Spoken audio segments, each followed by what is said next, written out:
नमस्कार दोस्तों, आपका स्वागत है हमारे YouTube चैनल पर। आज हम एक्सप्लेन करने वाले हैं 2023 की फिल्म नोवेयर की।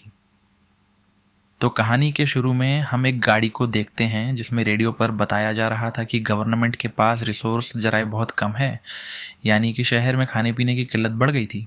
तो इसलिए उन्हें बच्चों और उन औरतों को जो माँ बनने वाली हैं उन्हें मारने का कदम उठाना पड़ा, ताकि और पॉपुलेशन आबादी ना बढ़ सके। फिर हमें उसे गाड़ी से आदमी निकलता हुआ दिखाया जाता है जो बहुत से लोगों को इस जगह पर लेकर आया था। उन्हीं लोगों में एक कपल था, मिया नाम की लड़की अपने हस्बैंड के साथ थी। ये सब लोग अब एक कंटेनर में बैठ जाते हैं। कंटेनर में एक औरत अपने टैब पर खबर देखती है कि गवर्नमेंट यहाँ पर खाने की कमी की वजह से बच्चों और माँ बनने वाली औरतें मार रही हैं।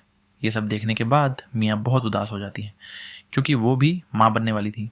इसलिए मियाँ और उसका हस्बैंड, जिसका नाम निकू होता है, वो दोनों कंटेनर में बैठकर इस शहर को छोड़कर जा रहे थे। नेको बैठकर मियाँ से बातें करता है और साथ ही वो उसे एक चॉकलेट भी देता है। कहता है कि इसे तुम तब खाना जब हम अपना सफ़र ख़त्म करेंगे और दूसरे मुल्क पहुंच जाएंगे, जहां पर हम अपने बच्चे के साथ बहुत खुश रहने वाले हैं। मियाँ, दरअसल इस बच्चे से पहले मियाँ की एक और बेटी भी थी जिसको यहाँ की पुलिस ने मार दिया था। अब इनकी बातों के बीच कंटेनर का दरवाज़ा बजने लगता है। जब नेकू देखने जाता है तो एकदम से दरवाज़ा खुल गया था। अंदर और भी बहुत से लोग आते हैं। इस कंटेनर में बहुत सारे लोग जमा हो गए थे, इसलिए बाहर खड़ा आदमी जिसके हाथ में गन थी वो कहता है कि आधे लोग बाहर आ जाओ, हमारा दूसरा कंटेनर आ रहा है, बाकी उसमें जाएंगे। तभी नीकू को भी उन लोगों के बीच में कन दिखाकर निकाल लिया जाता है। मियाँ कंटेनर के सुराग से देखती है। निकू को 107 नंबर के कंटेनर में भेजा जा रहा था। निकू मियाँ से फ़ोन पर बात करता है। वो उससे कहता है, फिक्र नहीं करो, हम दोनों एक ही जगह पर जा रहे हैं, हम इकट्ठे हो जाएंगे। बस तुम इस सफ़र के दौरान अपना और मेरे बच्चे का ख्याल रखना और इर्द गिर्द किसी भी इंसान पर भरोसा मत करना। मियाँ का कंटेनर चलने लगता है।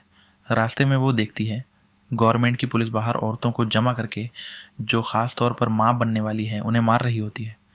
कुछ देर के बाद कंटेनर रुक जाता है।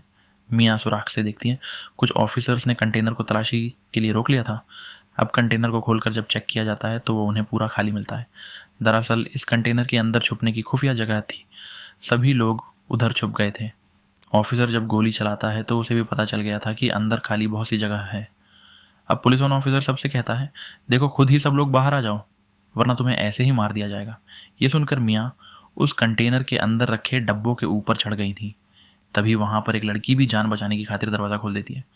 जैसे ही वो बाहर आती है, ऑफिसर ने उसके सर पर गोली चला दी थी और फिर एक एक करके सबको मार दिया जाता है। सबको ख़त्म करने के बाद ऑफिसर ये हुक्म देता है कि यहाँ से लाशों को ठिकाने पर लगाकर कंटेनर को साफ करके शिप में भेज दिया जाए। ऑफिसर के आदमी ऐसा ही करते हैं मियाँ, जो कि ऊपर की तरफ जाकर छुप गई थी। अब वो नीचे आती है और निकू को फ़ोन लगाकर बात करने की कोशिश करती है, मगर निकू का फ़ोन बेबंद आ रहा था। इससे मियाँ बहुत ज़्यादा परेशान हो गई थी। फिर वो वहाँ पर उन्हीं मरे हुए लोगों के सामान को देखने लगती है। जो कंटेनर में थे उसे एक बैग से ड्रिल मशीन, चाकू, लाइट मिलती है और भी बहुत सी चीज़ें थीं। मियाँ का कंटेनर शिप में रखवा दिया जाता है। रात भी हो गई थी, तभी समंदर में तूफ़ान आ गया था। उस तूफ़ान की वजह से मियाँ का कंटेनर ज़ोर ज़ोर से हिलने लगता है। वो मदद के लिए बहुत चिल्लाती है, मगर यहाँ पर कोई भी उसकी आवाज़ सुनने वाला नहीं था। कंटेनर अब और भी ज़्यादा ज़ोर ज़ोर से हिलने लगा था, जिस वजह से मियाँ का सर एक बॉक्स पर लगता है। वो बेहोश हो गई थी। अब जब सुबह होती है और मियाँ को होश आता है तो देखती है कि उसका कंटेनर बाकी कंटेनर्स की तरह समंदर में डूब रहा है। वो निकू को कॉल करने की भी कोशिश करती है, मगर उसका फ़ोन भी टूट चुका था। पास ही से उसे बहुत सी आवाज़ें आ रही थीं, जो कंटेनर में बंद लोगों की आवाज़ें थीं। सब मदद के लिए चिल्ला रहे थे। वो अपने कंटेनर के सुराख से देखती है कि 107 नंबर वाला कंटेनर पानी में डूब गया है, जिसमें निकू था। अपने हस्बैंड की ऐसे मौत देखकर तो वो बहुत ज़्यादा टूट चुकी थी। सोचती है कि अगर निकू ही नहीं रहा तो मैं ज़िंदा रहकर क्या करूँगी। इसलिए अब वो खुद को भी मारने की कोशिश करती है कि तभी उसे अपने बच्चे का एहसास होता है। वो अपने बच्चे के बारे में सोचने लगी थी, इसलिए मरने का इरादा बदल लेती है। वो ये सोचकर खुश हो रही थी कि बहुत जल्दी इस दुनिया में उसका और नेकू का बच्चा आने वाला है। यही सोचते सोचते वो सो जाती है। अब जब सुबह को वो उठती है, उसके कंटेनर में पानी भरने लगा था। वो डूब रही होती है, पानी से निकलने की कोशिश करती है, मगर नहीं निकल पाती। तभी उसकी आंख खुल गई थी। इसका मतलब ये सिर्फ उसका एक सपना था। अब वो कंटेनर में रखे बॉक्सेस को देखते हैं जिसमें से उसे बहुत सारे प्लास्टिक के डब्बे मिले थे। वो उन प्लास्टिक का इस्तेमाल करके सबसे पहले कंटेनर के सुराख को बंद करती है जिसमें से पानी आ रहा था, साथ ही वहाँ से मिले और भी सामान को इस्तेमाल करती है। उसने कंटेनर को अपने रहने के लायक बना लिया था। अगले दिन मियाँ का फ़ोन बजता है जो कि केनिको का था। वो उसे बताता है कि मुझे एक 107 नंबर वाले डब्बे से निकाल लिया गया था। तुम फिक्र नहीं करो मियाँ, मैं ज़िंदा हूँ। मियाँ उसे अपने बारे में बताती है। मैं कंटेनर में फंसी हुई हूँ जो समंदर के बीचों बीच है। वो फ़ोन पर कहता है, फिक्र नहीं करो, मैं तुम्हें ढूंढ लूँगा, बस तुम अपना और बच्चे का ख्याल रखना। हम क्योंकि पहले ही गवर्नमेंट की वजह से अपनी बेटी को खो चुके हैं। मियाँ निकू से बात कर थोड़ा सुकून में आ गई थी कि वो ज़िंदा है।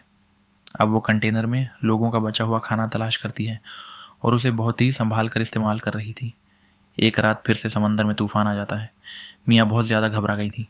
तभी उसे दर्द महसूस होता है और उसका बच्चा कंटेनर में ही पानी के अंदर पैदा हो गया था। उसने इस तकलीफ़ को बिल्कुल अकेले बर्दाश्त किया। मियाँ के यहाँ बेटी हुई थी जिसे देखकर वो बहुत खुश होती है। उसने उसे अपने गले लगा लिया था। वो अपने बेटे का बहुत ख्याल रखती है। आहिस्ता आहिस्ता मियाँ भी ठीक हो गई थी, मगर अब उसके पास पड़ा खाना भी ख़त्म होने लगा था।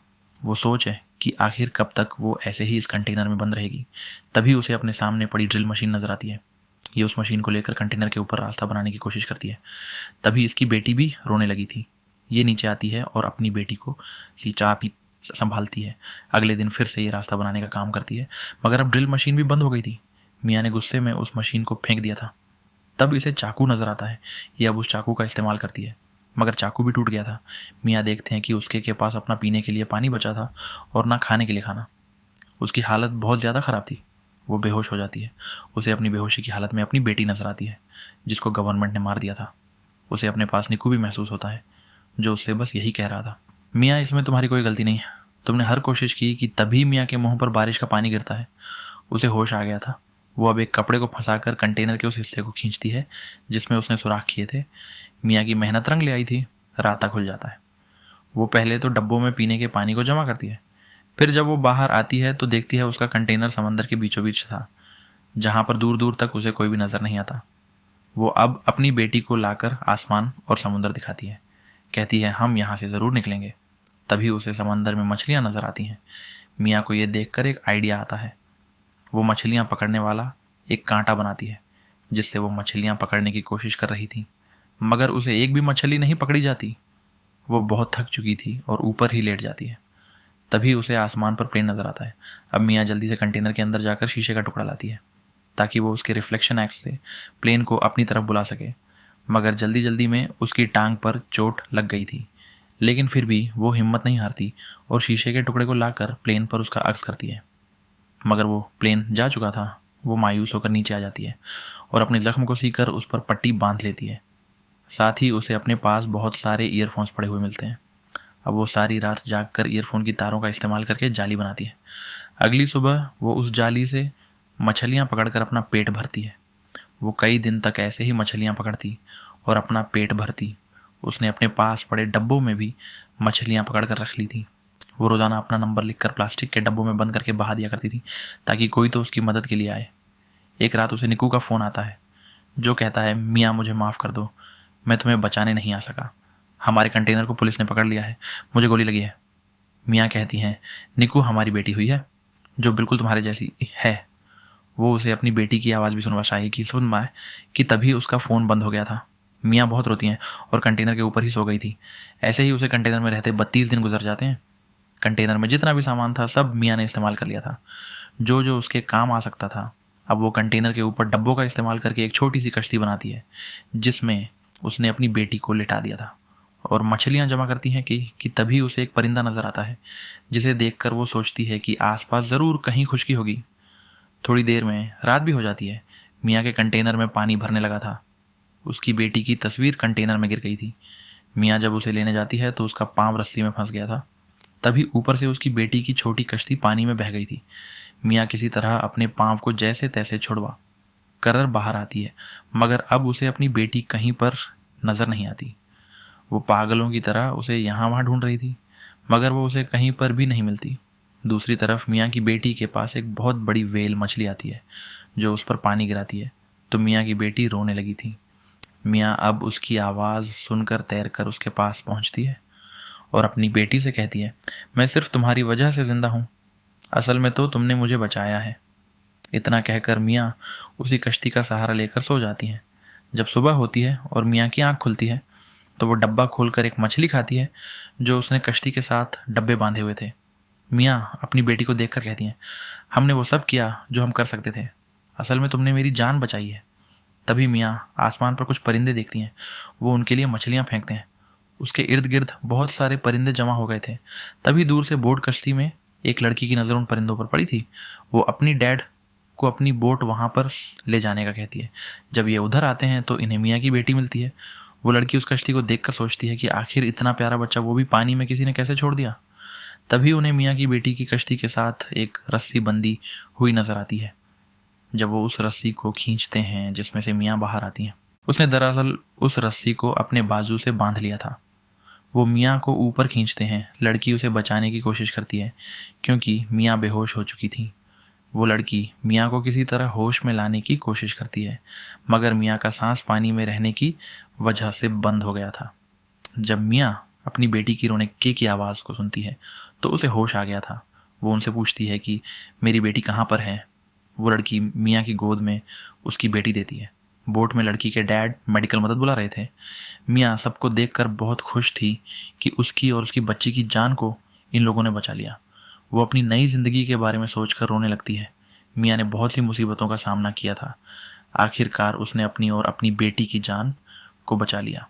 माँ बनने की ताकत ने उसे हर वो काम करवाया जिसके बारे में उसने कभी सोचा भी नहीं था। उसने एक बहादुर लड़की की तरह कंटेनर में बहुत से दिन गुजारे। मियाँ की इसी बहादुरी को दिखाते हुए इस फिल्म की कहानी भी यहीं पर ख़त्म हो जाती है। उम्मीद करते हैं कि ये कहानी आपको पसंद आई होगी। और भी मूवी के एक्सप्लेनेशन सुनने के लिए आप हमारे चैनल को लाइक करें, सब्सक्राइब करें और साथ ही बेल आइकन दबाना ना भूलें।